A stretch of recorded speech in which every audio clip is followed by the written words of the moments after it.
ایک دفعہ کا ذکر ہے کہ ایک بادشاہ کو دو باز تحفے میں ملے۔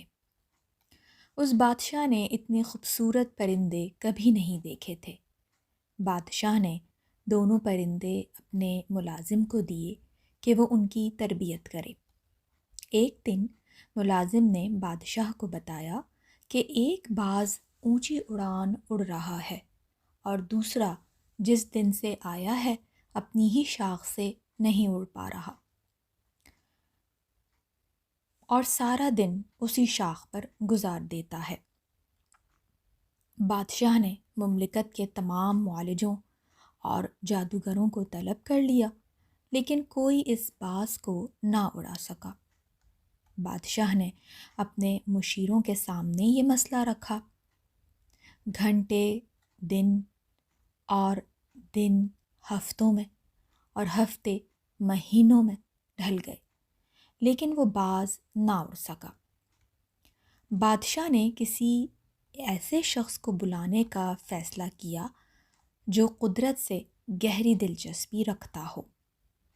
بادشاہ نے اپنے مشیروں کو حکم دیا کہ کسی ایسے شخص کو ڈھونڈ کر لاؤ جو برسوں جنگلات میں گزار چکا ہو اور اسے جنگلات میں پرندوں کے بارے میں معلومات ہو۔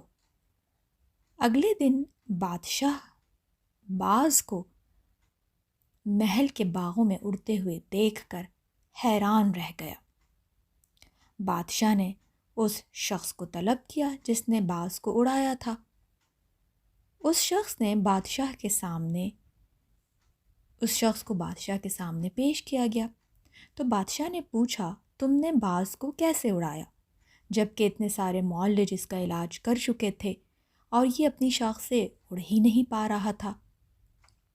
کافی مہینوں سے اس کا علاج ہو رہا تھا لیکن یہ نہیں اڑ رہا تھا۔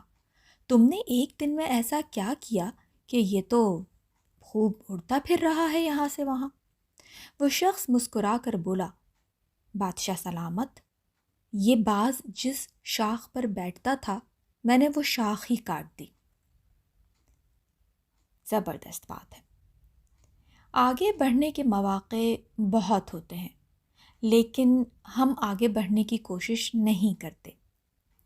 ہم جہاں رہتے ہیں ہم اسی جگہ کو یہی سوچ کر وہیں پر بیٹھے رہتے ہیں کہ بس یہ جو کچھ بھی ہے یا جو کچھ بھی ہم کر رہے ہیں یہ صحیح ہے۔ ہم آگے جائیں گے، اگر ہم کہیں جاب کر رہے ہیں اس جاب سے ہم سیٹسفائی ہوتے ہیں لیکن ہم اس سے اور اچھی جاب کی تلاش نہیں کرنے کی کوشش کرتے، کیونکہ ہم اپنی آسائشوں سے قدم باہر ہی نہیں نکالتے۔ ہمارا جو ایک سرکل ہوتا ہے، ہمارا جو ایک سائیکل ہوتا ہے کہ صبح اٹھے اپنی جاب پر چلے گئے 9 to 5 اور ایک روٹین جو سیٹ ہوتا ہے، تو ہم یہ سوچتے ہیں کہ اگر ہم یہ جو جاب ہم کر رہے ہیں یا اس سے ہم نکل کر باہر جائیں گے تو پتہ نہیں ہمیں اچھی جاب ملے یا نہیں ملے۔ ہم نئی آزمائش اور نئے تجربے نہیں کرتے زندگی میں، جبکہ نئی آزمائشیں اور نئے تجربے ہی زندگی میں آگے بڑھنے کی وجہ بنتے ہیں۔ جب ہم آزمائشوں کا اور مقابلہ کرنے کی کوشش کریں گے اور نئے تجربے کریں گے تو ہی ہم زندگی میں آگے بڑھ سکتے ہیں۔ آزمائشوں کا مقابلہ کرنا چاہیے کیونکہ یہی کامیابی کا واحد راستہ ہے۔ ہم جہاں ہیں اور جیسے ہیں کی بنیاد پر اگر ایک ہی جگہ مستقل مزاجی سے رکے رہیں گے تو میرے خیال سے آگے جو بڑھنے کے راستے ہیں وہ پھر ہمیں نہیں میسر آئیں گے، کیونکہ صحیح وقت پر صحیح راستے کا انتخاب کرنا عقل مندی ہے۔ اور آزمائشیں تو زندگی کا حصہ ہیں۔ یہ آزمائشیں ہوتی ہی ہمارے امتحان اور ہمارے صبر کا امتحان لینے کے لیے۔ اگر ہم ان آزمائشوں پر مستقل مزاجی سے ان آزمائشوں کو پر پورا اتریں گے تو کامیابی کا جو راستہ ہے وہ کبھی بھی بند نہیں ہوگا، بلکہ ان آزمائشوں کا مقابلہ کرتے ہوئے ہی ہم کامیابیاں حاصل کر سکیں گے۔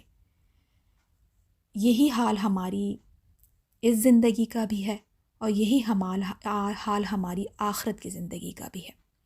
ہمیں اپنی آخرت کے لیے بھی تیاری کرنا ہے کہ ہماری جو نماز کی پابندی ہے، جو لوگوں کا آس پاس رہتے ہیں ان کا خیال رکھنا ہے، ہم کس طرح سے لوگوں سے پیش آتی ہیں، ساری چیزیں آزمائشی تو ہیں، ان پر ہمیں پورا اترنے کی پوری کوشش کرنی چاہیے۔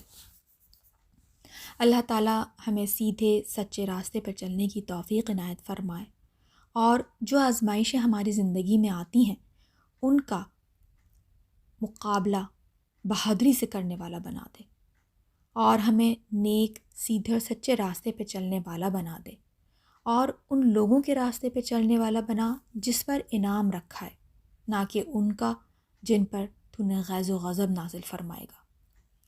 اللہ تعالیٰ تو ہم سب سے راضی ہو جا اور فلسطین کے مسلمانوں پر خاص رحم فرما دے۔